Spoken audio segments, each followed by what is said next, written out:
Test 4. You will hear a number of different recordings, and you will have to answer questions on what you hear. There will be time for you to read the instructions and questions, and you will have a chance to check your work. All the recordings will be played once only. The test is in 4 sections. At the end of the test, you will be given 10 minutes to transfer your answers to an answer sheet. Now turn to Section 1. Section 1. You will hear a woman telephoning for information about a festival. First, you have some time to look at questions 1 to 7.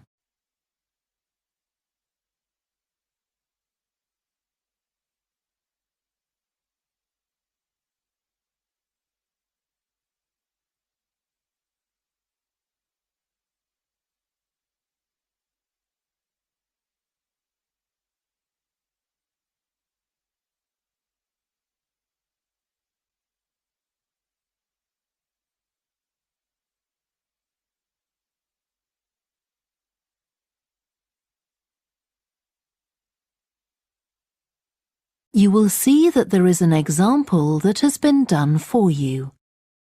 On this occasion only, the conversation relating to this will be played first.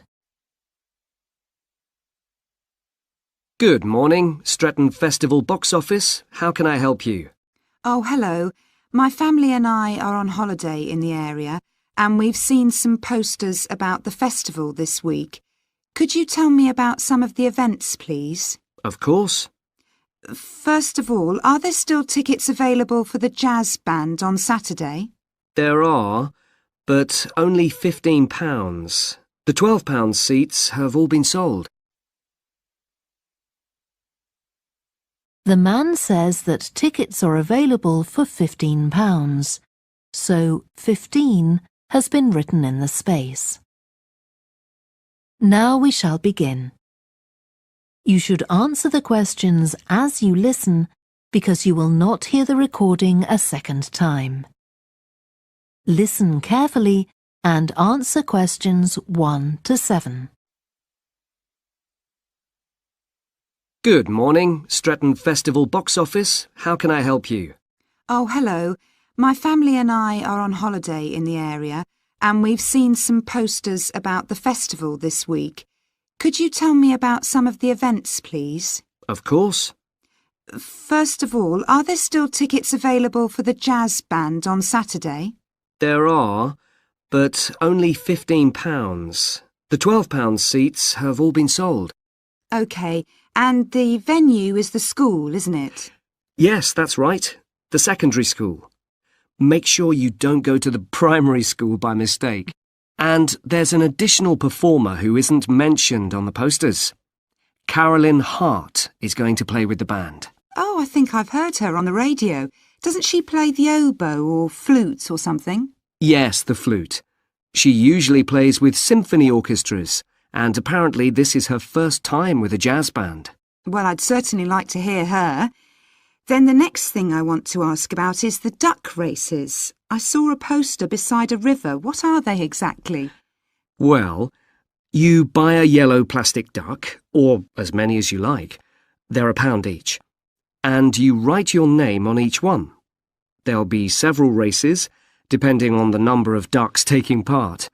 And John Stevens, a champion swimmer who lives locally, is going to start the races. All the ducks will be launched into the river at the back of the cinema.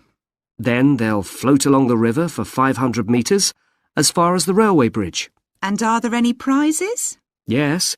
The first duck in each race to arrive at the finishing line wins its owner free tickets for the concert on the last night of the festival. You said you can buy a duck. I'm sure my children will both want one. They're on sale at a stall in the market. You can't miss it. It's got an enormous sign showing a couple of ducks. OK, I'll go there this afternoon. I remember walking past there yesterday. Now, could you tell me something about the flower show, please? Well, admission is free and the show is being held in Bythwaite Hall. Sorry, how do you spell that? Bythwaite.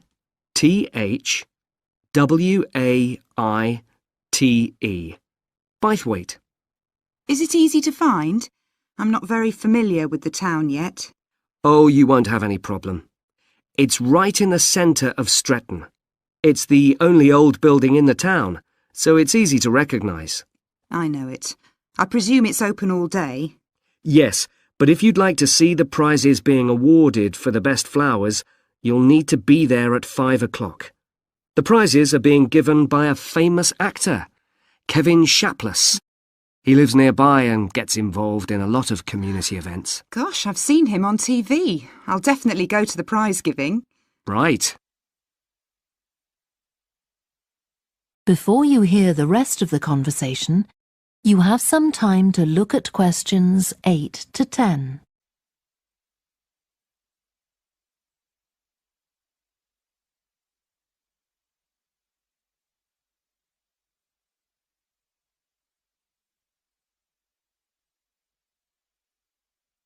Now listen and answer questions 8 to 10. I've seen a list of plays that are being performed this week, and I'd like to know which are suitable for my children and which ones my husband and I might go to. How old are your children? 5 and 7. What about The Mystery of Muldoon? That's aimed at 5 to 10-year-olds. So if I take my children, I can expect them to enjoy it more than I do? I think so. If you'd like something for yourself and your husband and leave your children with a babysitter, you might like to see Fire and Flood.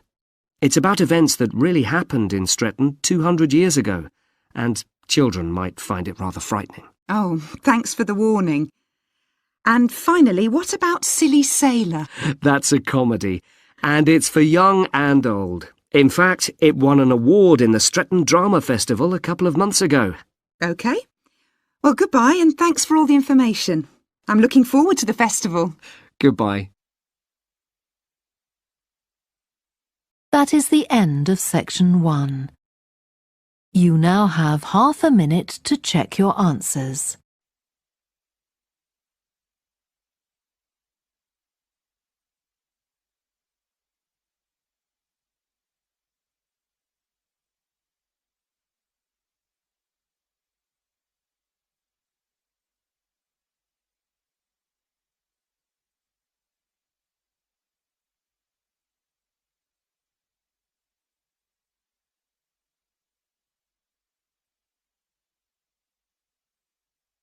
Now turn to section 2.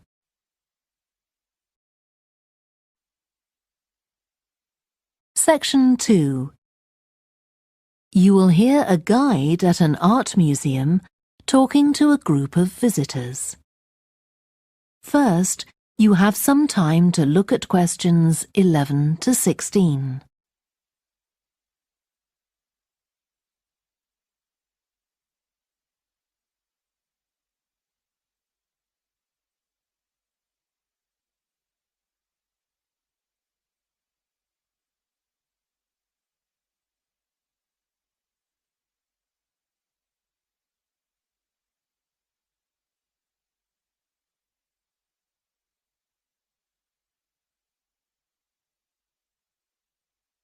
Now listen carefully and answer questions 11 to 16. Good morning and welcome to the museum, one with a remarkable range of exhibits which I'm sure you'll enjoy. My name's Greg and I'll tell you about the various collections as we go around. But before we go, let me just give you a taste of what we have here. Well, for one thing, we have a fine collection of 20th and 21st century paintings, many by very well-known artists. I'm sure you'll recognize several of the paintings. This is the gallery that attracts the largest number of visitors, so it's best to go in early in the day before the crowds arrive. Then there are the 19th century paintings. The museum was opened in the middle of that century, and several of the artists each donated one work to get the museum started, as it were. So they're of special interest to us. We feel closer to them than to other works. The sculpture gallery has a number of fine exhibits, but I'm afraid it's currently closed for refurbishment. You'll need to come back next year to see it properly, but a number of the sculptures have been moved to other parts of the museum. Around the World is a temporary exhibition. You've probably seen something about it on TV or in the newspapers. It's created a great deal of interest because it presents objects from every continent and many countries and provides information about their social context, why they were made, who for, and so on. Then there's the collection of coins. This is what you might call a focused specialist collection because all the coins come from this country and were produced between 2,000 and 1,000 years ago. And many of them were discovered by ordinary people digging their gardens and donated to the museum.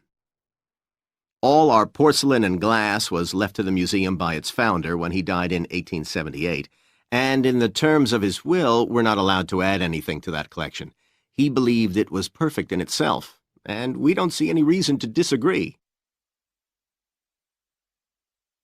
Before you hear the rest of the talk, you have some time to look at questions 17 to 20.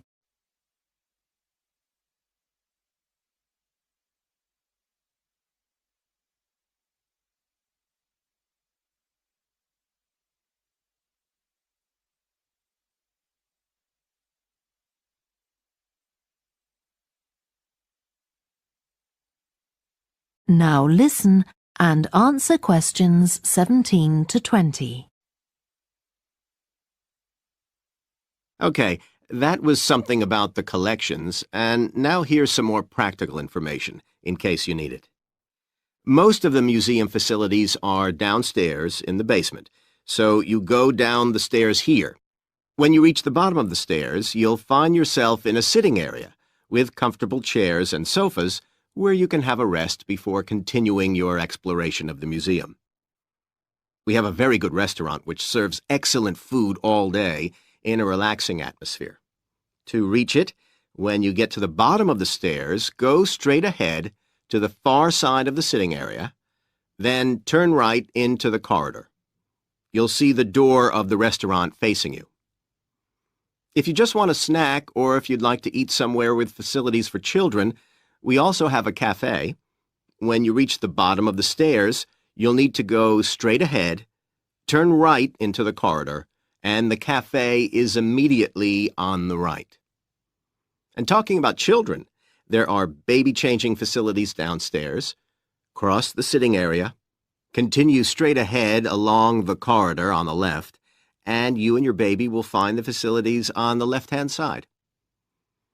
The cloakroom, where you should leave coats, umbrellas, and any large bags, is on the left-hand side of the sitting area. It's through the last door before you come to the corridor. There are toilets on every floor, but in the basement, they're the first rooms on the left when you get down there. Okay, now if you've got anything to leave in the cloakroom, please do that now, and then we'll start our tour. That is the end of section 2. You now have half a minute to check your answers.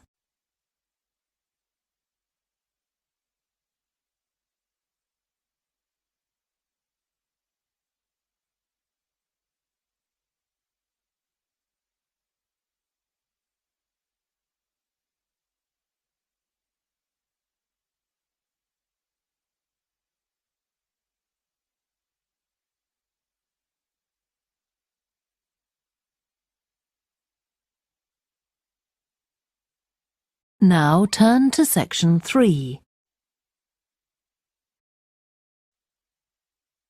Section 3. You will hear a student called Joanna talking to her new supervisor about some research she has done on psychology and music. First, you have some time to look at questions 21 to 26.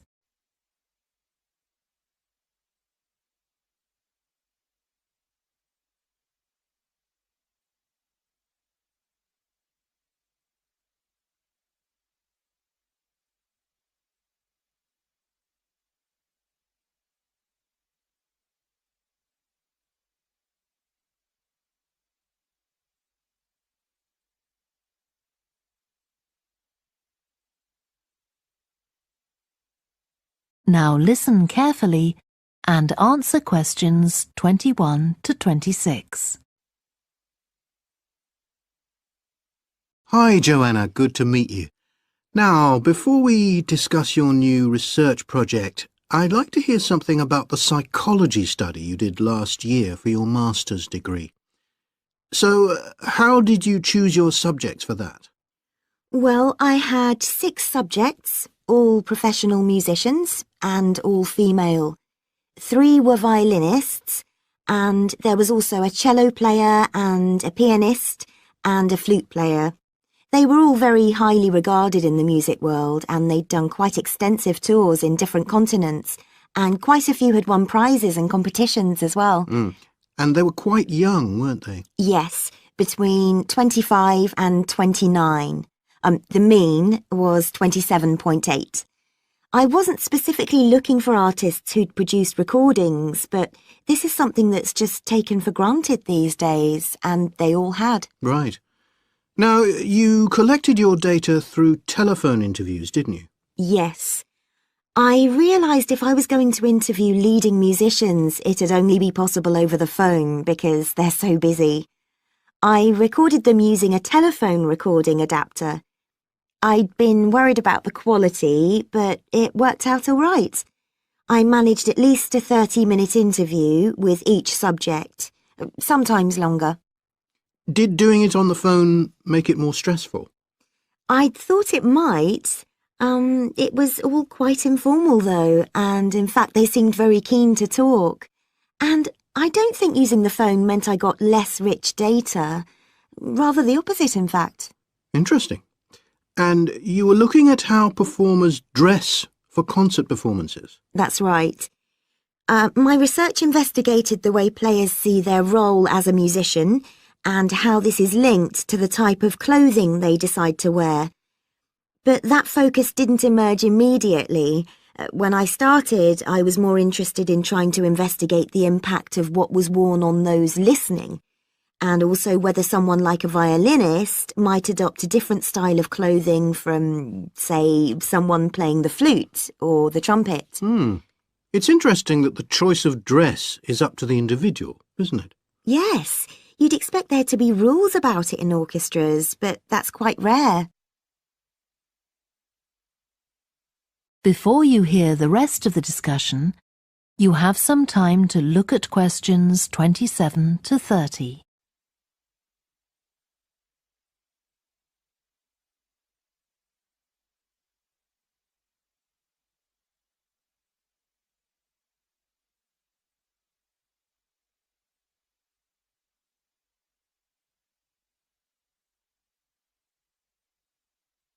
Now listen and answer questions 27 to 30.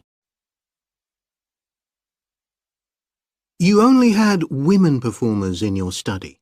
Was that because male musicians are less worried about fashion? I think a lot of the men are very much influenced by fashion, but in social terms, the choices they have are more limited. They'd really upset audiences if they strayed away from quite narrow boundaries. Now, popular music has quite different expectations. Did you read Mike Frost's article about the dress of women performers in popular music? No. Well, he points out that a lot of female singers and musicians in popular music tend to dress down in performances and wear less feminine clothes, like jeans instead of skirts. And he suggests this is because otherwise they'd just be discounted as trivial. But you could argue they're just wearing what's practical. I mean, a pop music concert is usually a pretty energetic affair. Yes, he doesn't make that point, but I think you're probably right. I was interested by the effect of the audience at a musical performance when it came to the choice of dress. The subjects I interviewed felt this was really important. It's all to do with what we understand by performance as a public event. They believed the audience had certain expectations, and it was up to them as performers to fulfil these expectations, to show a kind of esteem. They weren't afraid of looking as if they'd made an effort to look good. I think in the past, the audience would have had those expectations of one another too, but that's not really the case now. Not in the UK, anyway. No. And I also got interested in what sports scientists are doing too with regard to clothing. Musicians are quite vulnerable physically, aren't they? Because the movements they carry out are very intensive and repetitive. So I'd imagine some features of sports clothing could safeguard the players from the potentially dangerous effects of this sort of thing. Yes, but musicians don't really consider it. They avoid clothing that obviously restricts their movements, but that's as far as they go. Anyway, coming back to your own research, do you have any idea where you're going from here? I was thinking of doing a study using an audience, including... That is the end of section 3. You now have half a minute to check your answers.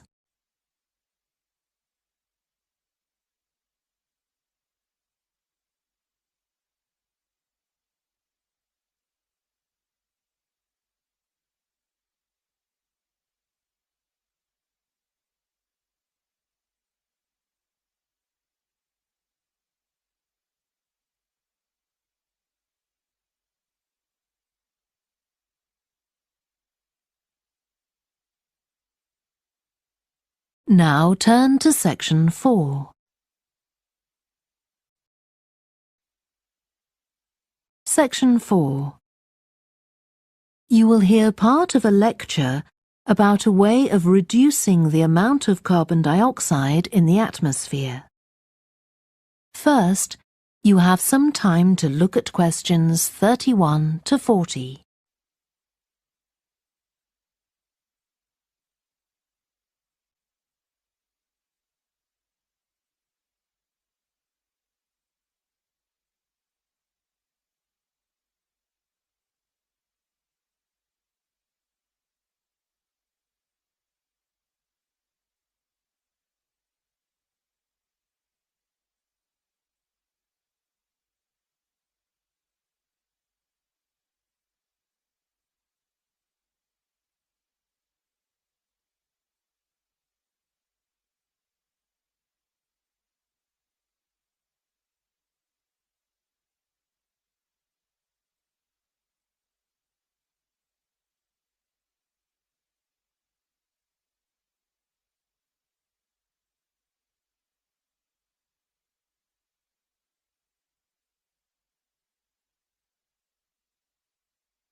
Now listen carefully and answer questions 31 to 40.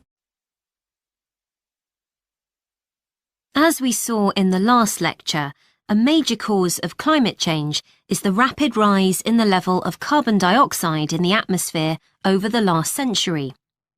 If we could reduce the amount of CO2, perhaps the rate of climate change could also be slowed down. One potential method involves enhancing the role of the soil that plants grow in with regard to absorbing CO2.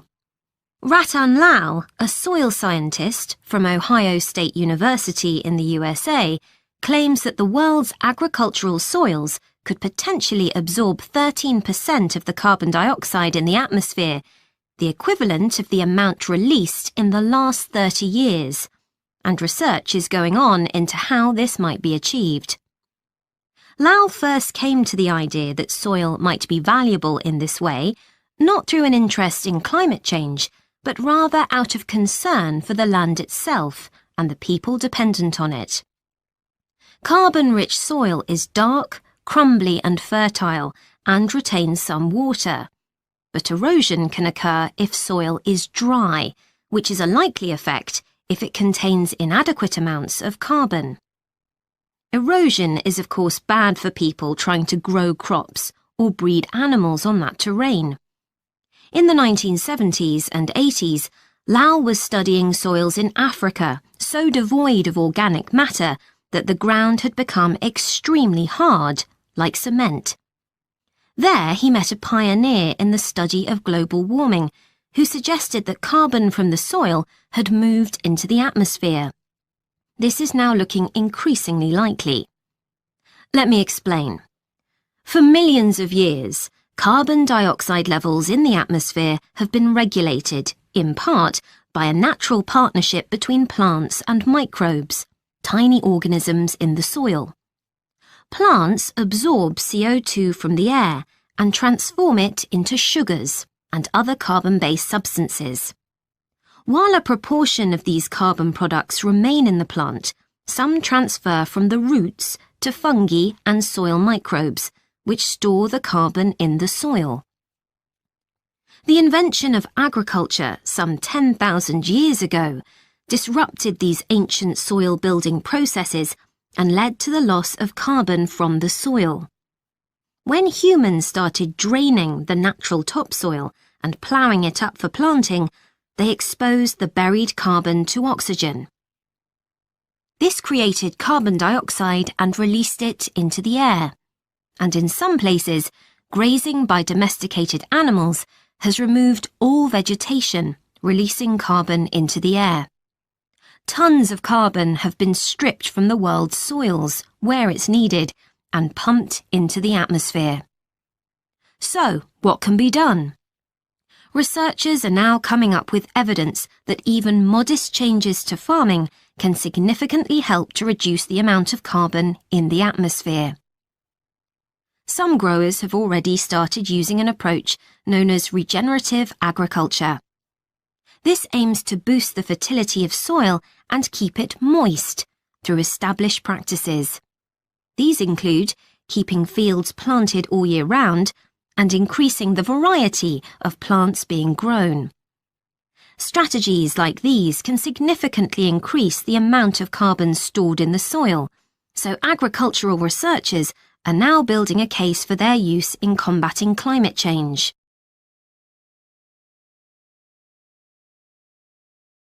One American investigation into the potential for storing CO2 on agricultural lands is taking place in California. Soil scientist Wendy Silver of the University of California, Berkeley, is conducting a first-of-its-kind study on a large cattle farm in the state. She and her students are testing the effects on carbon storage of the compost that is created from waste, both agricultural, including manure and corn stalks, and waste produced in gardens, such as leaves, branches, and lawn trimmings. In Australia, soil ecologist Christine Jones is testing another promising soil enrichment strategy. Jones and 12 farmers are working to build up soil carbon by cultivating grasses that stay green all year round. Like composting, the approach has already been proved experimentally. Jones now hopes to show that it can be applied on working farms and that the resulting carbon capture can be accurately measured. It's hoped in the future that projects such as these will demonstrate the role that farmers and other land managers can play in reducing the harmful effects of greenhouse gases. For example, in countries like the United States, where most farming operations use large applications of fertilizer, changing such long-standing habits will require a change of system. Ratan Lal argues that farmers should receive payment, not just for the corn or beef they produce, but also for the carbon they can store in their soil. Another study being carried out. That is the end of section 4. You now have half a minute to check your answers.